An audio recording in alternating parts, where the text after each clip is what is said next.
तेजी से पैसे कमाने के लालच में एक औरत सोरा ने एक अजीब और चालाक योजना बनाई। वो घायल बिल्लियों को बचाने के वीडियो बनाकर सोशल मीडिया पर डालने लगी। वीडियो देखकर लोग उसे दयालु और नेक दिल समझने लगे। बहुत से लोगों ने तो भावुक होकर उसे पैसे भेज दिए ताकि वो और जानवरों की मदद कर सके। पैसों की बारिश देखकर सोरा और लालची हो गई। अब वो नकली सर्टिफिकेट का इस्तेमाल करने लगी ताकि और बड़ी डोनेशन झपट सके। लेकिन जैसे ही कोई जानवर काम का नहीं रहता, वो गायब हो जाता। कोई नहीं जानता कि उनके साथ क्या हुआ। सोरा को लगने लगा कि उसकी सच्चाई कोई नहीं जान पाएगा। लेकिन तभी कुछ ऐसा हुआ जैसे उसके पैरों तले की जमीन खिसक गई। तो दोस्तों, आगे बढ़ने से पहले हमारे कोरियन ड्रामा हिंदी चैनल को सब्सक्राइब करना बिल्कुल ना भूलें, जहां पर एक बार फिर से हम कोरियन ड्रामा और वेब सीरीज की एक्सप्लेनेशन हिंदी में लेकर आएंगे। चैनल की लिंक डिस्क्रिप्शन बॉक्स में है। तो चलिए आगे बढ़ते हैं। ये पुरानी वीडियो को ध्यान से देख रही थी और हर फ्रेम में उसे एक आदमी की परछाई दिखने लगी। बार बार वही परछाई। इसका मतलब साफ था, कोई तो है जो इन सब का गवाह है। अगर उस आदमी ने उसकी असलियत ऑनलाइन उजागर कर दी तो उसका पूरा झूठा चेहरा मिट्टी में मिल जाएगा। मगर सोरा कोई आम औरत नहीं थी। उसने ठान लिया कि पहले बार वही करेगी। वो उस आदमी जियोंग ते का पीछा करने लगी। उसने उसके घर का डोर कोड, उसकी डेली रूटीन सब कुछ याद कर लिया। एक दिन जब जियोंग ते ऑफिस गया, सोरा उसके फ्लैट में घुस गई। वहां उसे एक गुप्त दरवाजा मिला। जब उसने दरवाजा खोला तो अंदर का नजारा उसे सन्न कर गया। कमरे में अजीब चीजें रखी थी, पुराने और बेकार सामानों की ट्रॉफी जैसे। दरअसल जियोंग ते अपनी नौकरी का गलत फायदा उठाता है।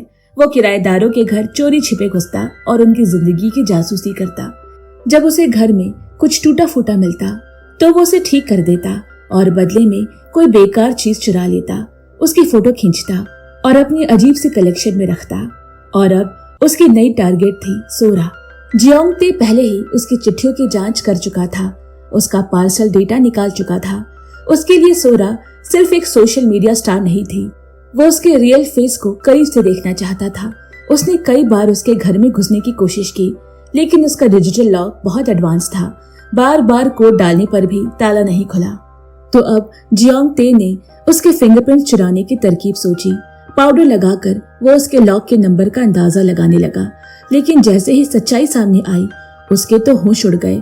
पास कोड 10 डिजिट का था, जो उसके बस का नहीं था। तभी सोरा ने खुद उससे संपर्क किया। उसने कहा कि उसे किसी और शहर ट्रांसफर किया जा रहा है।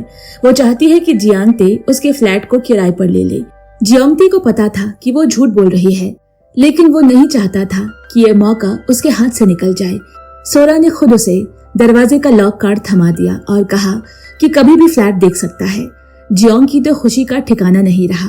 जैसे ही सोरा गई, वो चुपके से उसके घर में घुसा। उसने बड़े गौर से हर कोने को देखा, हर चीज को सूंघा, महसूस किया। अपनी आदत के अनुसार वो सबसे बेकार चीज चुरा लेता है ताकि उसे ये ट्रॉफी की तरह यादगार बना सके। यहाँ तक कि उसने खराब वायरिंग भी नोट की और सोचा कि अगली बार स्टेबलाइजर ले आएगा। उसने यहाँ तक देखा कि सिंक की ड्रेन में क्या फंसा है, कुछ बाल और प्लास्टिक के टुकड़े। अगली बार जब वो लौटा तो अपने साथ स्टेबलाइजर भी लाया। लेकिन जैसे ही दरवाजा खुला, उसके पैरों तले की जमीन खिसक गई। उसने जो कुछ सामने देखा वो इतना डरावना था कि उसे उल्टी आने वाली थी। लेकिन अगर उल्टी कर देता तो उसका डीएनए वहां रह जाता। उसने खुद को संभाला और भाग खड़ा हुआ। बाहर आकर उसने जल्दी से सोरा को मैसेज किया कि वो कुछ किराएदारों को फ्लैट दिखाने लाएगा। असल में वो चाहता था कि वही लोग उस भयानक सीन को पहले देखें और पुलिस को बुलाए, और फिर जैसा कुछ हुआ ही ना हो। जियोंग ते ने दरवाजा खोला और वो जोड़ा अंदर चला गया। अब जो होगा उसका अंदाजा किसी को भी नहीं था। लेकिन जब जियोंग ते दोबारा उस फ्लैट में उनके पीछे गया तो जो उसने देखा उससे उसके होश उड़ गए। ना वहां कोई लाश थी, ना खून का कोई निशान। पूरा कमरा ऐसे चमक रहा था जैसे किसी ने घंटों तक उसकी सफाई की हो। जियोंग ते को तुरंत शक हुआ, जरूर हत्यारा पहले से अंदर छुपा हुआ था। और जैसे ही वो वहां से निकला, उसने सब कुछ साफ कर डाला। और अगर ऐसा ही हुआ है तो हत्यारे ने उसकी शक्ल भी देख ली होगी। अगले कुछ दिन जियोंग ते के लिए किसी बुरे सपने से कम नहीं था। वो हर वक्त न्यूज चेक करता, डरता कि कहीं सोरा की लाश न मिल जाए। वो खुद पुलिस को बताने की सोच ही रहा था कि तभी उसके दरवाजे पर एक लाल रंग का रहस्यमय लिफाफा आया। अंदर एक डरावना मैसेज लिखा था, तुम ही हो, है ना? साथ में थी सोरा की मौत की खौफनाक तस्वीरें और एक फोटो जिसमें जियोंगते उसके फ्लैट के अंदर था। एक तस्वीर के कोने में खून से सना एक छोटा सा बाल चिपका हुआ था। जियोंगते को याद आया, जब भी वो घबरा जाता है वो अपने बाल खींचने लगता है। वो बाल उसी का होगा। अगर हत्यारे ने यह सबूत पुलिस को दे दिया तो जियोंगते कुछ भी करके खुद को निर्दोष साबित नहीं कर सकेगा। वो अभी इस डर से उभरा भी नहीं था कि क्रिमेटोरियम से कॉल आया। उसकी माँ की रखी अस्थियों की जगह के साथ छेड़छाड़ हुई है, उसे तोड़ा गया है और उनकी फोटो भी फाड़ दी गई है। अब जियोंगते को पूरा यकीन हो गया कि ये सब एक ही आदमी कर रहा है। उसने तय किया कि वो माँ की अस्थियां किसी दूसरे जगह शिफ्ट करेगा, लेकिन जैसे ही वो कार में बैठा एक और गाड़ी पूरे स्पीड से उसकी तरफ आई। उसे लगा जैसे कोई नशे में ड्राइव कर रहा है। उसने तुरंत गाड़ी का दरवाजा खोला पर अंदर कोई नहीं था। जब उसने सीसीटीवी फुटेज चेक किया तो पता चला किसी ने उसकी कार का हैंड ब्रेक छोड़ा था, लेकिन वीडियो में चेहरा इतना धुंधला था कि कुछ समझ नहीं आया। पुलिस को कुछ पता नहीं चला और केस अधूरा ही रह गया। इसी बीच पुलिस स्टेशन में सोरा की सबसे करीबी दोस्त पहुंची और मिसिंग रिपोर्ट दर्ज कराई। उसने बताया कि सोरा ने पहले ही कहा था कि अगर वो 2 दिन तक कहीं दिखाई ना दे तो फौरन रिपोर्ट करने के लिए। पुलिस ने जांच शुरू की, लेकिन सब कुछ ठप हो गया। सोरा के गायब होने के बाद से उसके फोन की लोकेशन, उसके बैंक ट्रांजैक्शन सब रुक चुके थे। सिर्फ एक ही लीड थी, वो रियल एस्टेट एजेंसी जिससे सोरा का संपर्क था। जब पुलिस वहां पहुंची, जियोंगते ने मासूम बनने की पूरी एक्टिंग की। उसने कहा कि जिस दिन फ्लैट देखना था उसने सोरा को कॉल किया था, पर उसने जवाब नहीं दिया, इसीलिए बस एक मैसेज छोड़ दिया। उसने ये भी कहा कि जो कपल फ्लैट देखने आए थे वो भी गवाही दे सकते हैं कि उस वक्त सोरा घर पर नहीं थी। जैसे ही जियोंगते को लगा कि मामला अब शांत हो जाएगा, तभी डिटेक्टिव ने उससे फ्लैट का कार्ड मांग लिया। जियोंगते डर गया कि कहीं कोई सबूत न मिल जाए। वो चोरी छुपे उनके पीछे पीछे फ्लैट तक गया। पुलिस ने फ्लैट का हर कोना छान मारा, लेकिन कुछ खास नहीं मिला। जियोंगते ने बाहर से देखा और चैन की सांस ली, लेकिन तभी तेज नजर वाले डिटेक्टिव वू की नजर सोफे के नीचे गई। वहाँ कुछ नए खरोच के निशान थे। वो झुककर गौर से देखने लगी और देखा एक छोटा सा खून का धब्बा जो पूरी तरह साफ नहीं हुआ था। अब फ्लैट को क्राइम सीन मानकर सील कर दिया गया। जियोंगते समझ गया कि ये सब किसी ने जानबूझकर छोड़ा है ताकि पुलिस की जांच उसकी तरफ मुड़ जाए। अब उसके पास एक ही रास्ता बचा था, असली हत्यारे को ढूंढना, इससे पहले कि पुलिस उस पर शक करना शुरू कर दे। वो सोचने लगा ये सब किसी ऐसे इंसान का काम हो सकता है जो सोरा से बहुत गहरी नफरत करता हो। जियोंगते ने सोरा के पुराने लाइव स्ट्रीम वीडियो फिर से देखने शुरू किए। वो देखता रहा और तभी एक नाम बार बार सामने आने लगा, गो सोनिया, एक ऑनलाइन हेटर जो लगातार सोरा पर चैरिटी की रकम हड़पने का आरोप लगाती थी। जब जियोंगते ने और गहराई से जांच की तो सच्चाई सामने आई। गोसोनियो सोरा की सबसे करीबी दोस्त थी और उसने पब्लिकली सोरा को केस करने की धमकी भी दी थी। लेकिन सबसे डरावनी बात, जियोंगते ने देखा कि गोसोनियो धीरे धीरे सोरा जैसे बनने की कोशिश कर रही थी। उसके जैसे हेयर क्लिप्स, मेकअप, यहाँ तक कि नाखूनों की स्टाइल तक कॉपी कर रही थी। जियोंगते को अब शक होने लगा, क्या जलन में अंधी होकर गोसोनियो ने ही सोरा को मार डाला हो।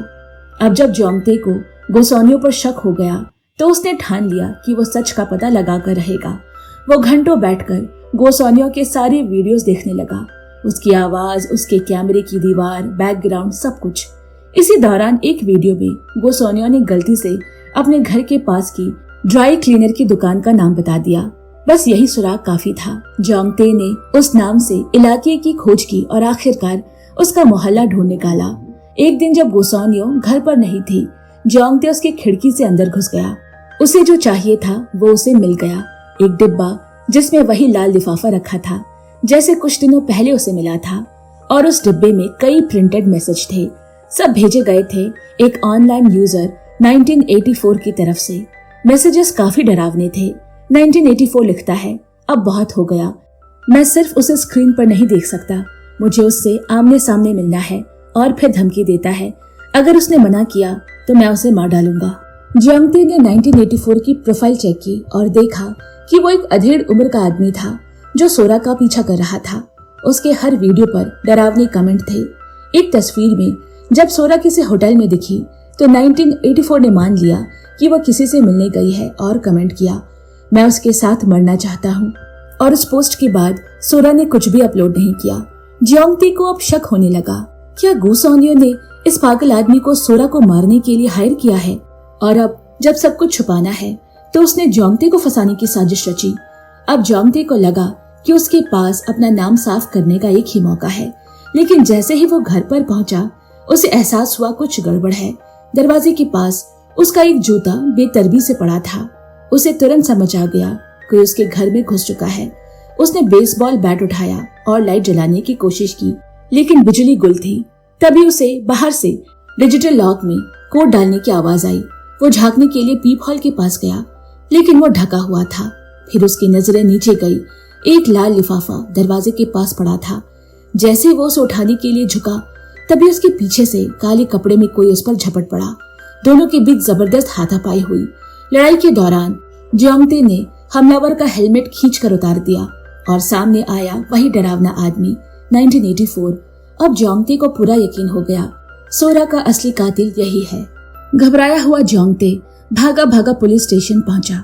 उसने रिपोर्ट दर्ज करवाई कि 1984 ने उसके घर में घुसपैठ की है और वही सोरा की हत्या का जिम्मेदार है। उसने ये भी कहा कि गो सॉन्यो भी इस साजिश में शामिल है।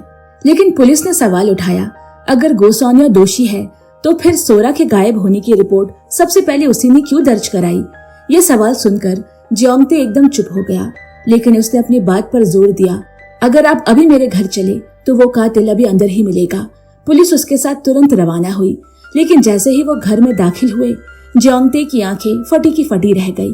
1984 अब जिंदा नहीं है, वो वहीं पड़ा है, मरा हुआ, और पास में एक लाल लिफाफा रेत में ऐसे गड़ा है जैसे कोई झंडा हो। जियोंगते डर गया कि उस लिफाफे में कोई ऐसा सबूत ना हो जो उसे फंसा दे। उसने जल्दी से लिफाफा छुपाने की कोशिश की, लेकिन उसे पहले ही डिटेक्टिव ने वो उठा लिया। लिफाफा खोलते ही सभी चौंक गए। उसमें सिर्फ उसकी और उसका पीछा करने वाले आदमी की ही तस्वीरें नहीं थी, बल्कि जियोंगते की तस्वीरें उस क्राइम सीन पे भी थी जहां सोरा मरी पड़ी है। बिना वक्त गवाए डिटेक्टिव ने उसे गिरफ्तार करने की कोशिश की। डर के मारे जियोंगते ने एक पुलिस वाले को धक्का दे दिया, जिससे वो जमीन पर गिरकर बेहोश हो गया और जियोंगते वहां से भाग निकला।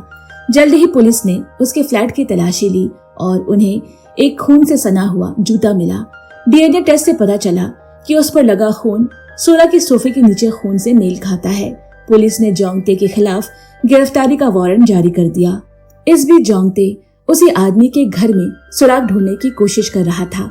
कचरे के ढेर में उसे एक पता लिखा हुआ मिला। वो पता था उसी क्रिमेटोरियम का जहां उसकी माँ की अस्थियां रखी थी। तभी उसे याद आया किसी ने पहले भी उसकी माँ की अस्थियों के साथ छेड़छाड़ की थी। भागता हुआ वो वहां पहुंचा और जैसे ही उसने अस्थियों का कलश खोला, उसके अंदर खून से सना एक चाकू था, वही चाकू जिससे सोरा की हत्या की गई थी। जियोंगते की आंखों से आंसू बहने लगे। उस कलश में एक और लाल लिफाफा मिला। अंदर एक धमकी भरा मैसेज था, अगर पुलिस ने तुम्हारा छुपा हुआ अड्डा ढूंढ लिया तो सब खत्म हो जाएगा। जियोंगते का गुस्सा फूट पड़ा। वो सीधे गो सॉन्यो के घर पहुंचा। बिना कुछ कहे उसने उसका पूरा लाइव स्ट्रीम सेटअप तोड़ डाला। गो सॉन्यो चीखी, मैंने कुछ नहीं किया, मैंने बस उसे उस पीछा करने वाले आदमी से मिलवाया था, इसमें मेरी क्या गलती। सच्चाई धीरे धीरे बाहर आने लगी। असल में वो पीछा करने वाला पहले गो सॉन्यो का दीवाना था, ना कि सोरा का। अपनी जान के डर से गो सॉन्यो ने उसकी दीवानगी को सोरा की तरफ मोड़ दिया। कुछ ही दिन बाद सोरा गायब हो गई। डर के मारे गो सॉन्यो खुद पुलिस के पास गई और उसकी मिसिंग रिपोर्ट दर्ज करवाई। जियोंगते ने जब और गहराई से सवाल करना शुरू किया तो गो सॉन्यो ने एक और राज खोला। जो भी उसने सोरा के खिलाफ ऑनलाइन नफरत फैलाई थी वो सब नकली थी।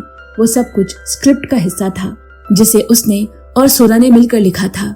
जितनी ज्यादा नफरत गो सॉन्यो फैलाती, उतना ही ज्यादा लोगों की सहानुभूति सोरा को मिलती और उससे बढ़ते थे फॉलोअर्स और डोनेशन। इसी डील में सोरा गो सॉन्यो को 20% हिस्सा देती थी, लेकिन जियोंगते को उस पर भरोसा नहीं हुआ। उसने वो लाल लिफाफा निकाला और जवाब मांगा। गो सॉन्यो ने कहा, मुझे इसके बारे में कुछ नहीं पता। तभी जियोंगते को एक बात याद आई। जब वो उस नकाबपोश हमलावर से भिड़ा था, उसके शरीर से एक जानी पहचानी खुशबू आ रही थी, वही खुशबू जो सोरा की परफ्यूम की थी। अब जियोंगते को सच्चाई समझ में आ रही है। सोरा अब भी जिंदा है और वो वैसी मासूम नहीं जैसी दुनिया को लगती है। सालों पहले सोरा ने अपने ही भाई को ह्यूमन ट्रैफिकर को बेच दिया था, सिर्फ जल्दी से पैसा कमाने के लिए। जब उसके पिता को पता चला तो उन्होंने उसे घर से निकाल दिया। फिर जिंदा रहने के लिए सोरा ने नाइट क्लब में हॉस्टेस का काम शुरू किया, लेकिन उसकी अकड़ भरी हरकतों की वजह से उसे अक्सर मार पड़ती। एक दिन जब किसी ने उसे जोर से थप्पड़ मारा, उसकी जिंदगी ही बदल गई। उसने अस्पताल से एक सेल्फी पोस्ट की। कैप्शन था, अभी अभी खून दिया है। बैकग्राउंड में एक ब्लड डोनेशन कैंप का पोस्टर था। लोगों ने समझा कि वो बहुत दयालु और नेक दिल लड़की है। लोगों ने तारीफ की बौछार कर दी और तब सोरा को समझ आया, अगर लोग उसकी ममता और अच्छाई से प्यार करते हैं तो वो इसी नकाब के पीछे छुप जाएगी। यही से वो बनी वायरल चैरिटी क्वीन। लेकिन जब डोनेशन आने लगे तो उसने फर्जी चैरिटी इवेंट करना शुरू कर दिया और बेसहारा जानवरों का इस्तेमाल करके पैसे ऐंठने लगी। अब जियांगते को पूरा यकीन हो चुका था, असली खेल तो कहीं और ही चल रहा है और असली शिकार वो खुद है। ये सब तब शुरू हुआ जब सोरा की हरकतें एक शख्स चुपचाप देख रहा था, जियांगते, जो लगातार उसका पीछा कर रहा था। लेकिन सोरा कोई आम लड़की नहीं थी। उसने इस खेल को ही पलट दिया और खुद जियांगते का पीछा करना शुरू किया। तभी उसे पता चला कि जियांगते के पास एक भयानक राज छुपा है। उसके पास ट्रॉफियों का कलेक्शन है जो उसके शिकारों की निशानियां हैं। सोरा ने जियांगते को फंसाने की योजना बनाई। उसने अपने घर को किराए पर देने का नाटक किया ताकि वो उसमें फंस जाए, लेकिन उसे अपने जाल में एक प्यादा चाहिए था और गोसानियों का डरावना स्टॉकर इस काम के लिए एकदम सही था। सोरा ने बड़ी सावधानी से खुद के मर्डर सीन की योजना बनाई। सबसे पहले उसने एक तकिए को अपने पजामे पहनाए और उस पर चाकू से कई बार वार किए। फिर उसने अपने ही कुछ खून की बूंदें निकाले, थोड़ा फर्श पर, एक बूंद दरवाजे पर और बाकी पजामे पर लगा दिया। जैसे ही जियांगते घर में घुसा, उसका पैर उस खून की बूंद पर पड़ा। फिर उसकी नजर सोरा की मरी हुई लाश पर पड़ी जो सोफे पर पड़ी थी। जैसे सोरा ने सोचा था, जियांगते घबरा गया और बिना कुछ जांचे वहां से भाग गया। जैसे ही वो वहां से गया, सोरा ने अपने मृतदेह की फोटो खींची, एक बाल निकालकर अपने खून के पास रखे ताकि लगे कि वो जियांगते का है, और फिर पूरे घर की सफाई कर दी सिवाय एक बूंद खून के जो उसने जानबूझकर सोफे के नीचे छोड़ा। इसके बाद उसने उस चाकू पर खून लगाया और उसे स्टॉकर के जरिए जियांगते की मां की अस्थि कलश में छिपा दिया। फिर सोरा का असली प्लान शुरू हुआ। वो जियांगते के घर जाकर उसे फांसी देने ही वाली थी और सब कुछ उस स्टॉकर के सर पर मढ़ देने वाली थी, जबकि खुद को एक पीड़ित के तौर पर पेश करना चाहती थी। लेकिन सब कुछ योजना के अनुसार नहीं हुआ। संघर्ष के दौरान जियांगते ने हेलमेट हटा दिया और स्टॉकर को पहचान लिया। उससे भी बुरा वो भाग निकला। अब सोरा के पास कोई विकल्प नहीं बचा। उसने खुद स्टॉकर को मार डाला और सारा दोष जियांगते पर डाल दिया। उसने कुछ फोटोज वहीं छोड़ दिए और खुद को एक मशीन से मारकर घायल कर लिया। उधर जियांगते को याद आया कि सोरा उसके गुप्त कमरे के बारे में जानती है। वो तुरंत वहां पहुंचा, लेकिन वहां बिजली पहले ही काट दी गई थी। जैसे ही वो चिल्लाया, सोरा अंधेरे से उस पर झपट पड़ी। जियांगते ने उसे धक्का देकर हटाया, लेकिन वो फिर उठ खड़ी हुई और चाकू से हमला किया। वो उसे जमीन पर गिराकर काबू में लाने ही वाला था कि पुलिस वहां पहुंच गई। उसे सोरा के ऊपर देखा जो घायल और जंजीरों में जकड़ी हुई थी। पुलिस को यकीन हो गया कि जियांगते ने उसे बंधक बनाया है और उसे गिरफ्तार करने दौड़ी। सोरा मुस्कुरा रही थी, लेकिन जियांगते मौका देखकर भाग गया और दरवाजा बंद कर दिया। जब डिटेक्टिव को यह सब पता चला तो वो बहुत गुस्साई। फॉरेंसिक टीम ने बताया कि अगर सोरा को सच में इतना खून बहा होता तो वो मर जाती। फिर जांच में पता चला कि क्लब में एक लड़की जो पहले सोरा के साथ काम करती थी अचानक गायब हो गई और आखिरी कॉल उसने सोरा को ही किया था। डिटेक्टिव ओयंग को शक हुआ और उसने केस को दोबारा खोलने की इजाजत मांगी, लेकिन उसके चीफ ने उसे डांट दिया और कहा कि वो सिर्फ जियांगते को पकड़ने पर ध्यान दे। इस बीच सोरा ने खुद को सोशल मीडिया पर शिकार के तौर पर पेश किया। उसकी एक्टिंग इतनी दमदार थी कि लोग उसकी कहानी पर विश्वास करने लगे। कुछ ने तो जियांगते को मार डालने की धमकी भी दे दी। जियांगते को एहसास हुआ कि वक्त खत्म हो रहा है। उसने डिटेक्टिव वू को एक चिट्ठी भेजी जिसमें उसने कबूल किया कि वो लोगों की जासूसी करता था, लेकिन वो हत्यारा नहीं है। उसने डिटेक्टिव से एक आखिरी बार उस पर भरोसा करने की गुजारिश की और सच बताने का वादा किया। वहीं उसने सोरा को एक लाल लिफाफा भेजा। उसमें उसके सोफे पर झूठी मौत की तस्वीर थी।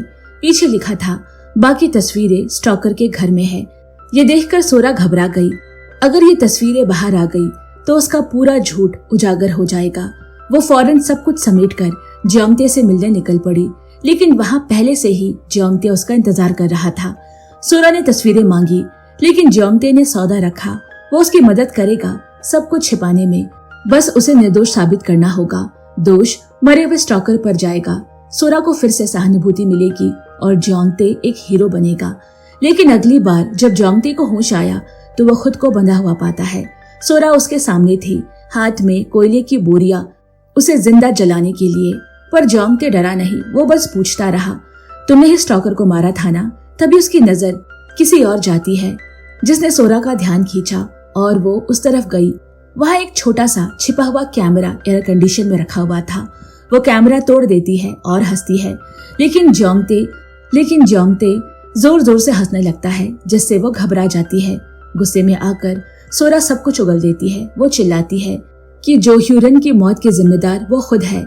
जब वो ऑनलाइन मशहूर हो रही थी तो जो ह्यूरन ने उसके पुराने क्लब की फोटो से उसे ब्लैकमेल किया। 20 लाख वॉन मांगे, नहीं तो फोटो लीक कर देगी। इसीलिए सोरा ने जो ह्यूरन को पीट पीट कर मार डाला और उसकी लाश एक पहाड़ी के नीचे गाड़ दी। जियोंगते को इसका पता तब चला जब डिटेक्टिव वू ने उसे मिसिंग पोस्टर दिखाया। उसे याद आया कि उसने सोरा को एक जगह पर गुस्से में मिट्टी पर लात मारते हुए देखा था। यही वजह थी कि उसने ये पूरा जाल बुना ताकि सोरा खुद अपना जुर्म कबूल करे। इसी दौरान पुलिस जो त्योंग के द्वारा दिए गए लोकेशन पर पहुंची। जो ह्यूरन की लाश और उन आवारा कुत्तों और बिल्लियों की हड्डियां भी खोज निकाली, जिन्हें सोरा ने मारा था। गुस्से में पागल होकर सोरा जियोंगते पर टूट पड़ती है। वो उसे मारने ही वाली होती है कि पुलिस अंदर घुस आती है और उसे हत्या के आरोप में गिरफ्तार कर लेती है। लेकिन तब भी सोरा को अपने किए पर कोई पछतावा नहीं। ये कहानी हमें सिखाती है कि झूठ की बुनियाद पर खड़ी कोई भी इमारत हमेशा गिरती है, बस वक्त लगता है। इसके साथ ही ये फिल्म की कहानी यहीं पर खत्म होती है। कहानी पसंद आई हो तो वीडियो को लाइक करें, शेयर करें और हर दिन नई वीडियो के नोटिफिकेशन पाने के लिए चैनल को सब्सक्राइब करें। साथ ही अगर आप कोरियन ड्रामा और वेब सीरीज के शौकीन हैं और इसके एक्सप्लेनेशन हिंदी में सुनना चाहते हैं तो हमारे नए चैनल कोरियन ड्रामा हिंदी को सब्सक्राइब करना बिल्कुल ना भूलें, जिसकी लिंक डिस्क्रिप्शन बॉक्स में है। तो जल्द मिलते हैं, तब तक के लिए bye bye and take care.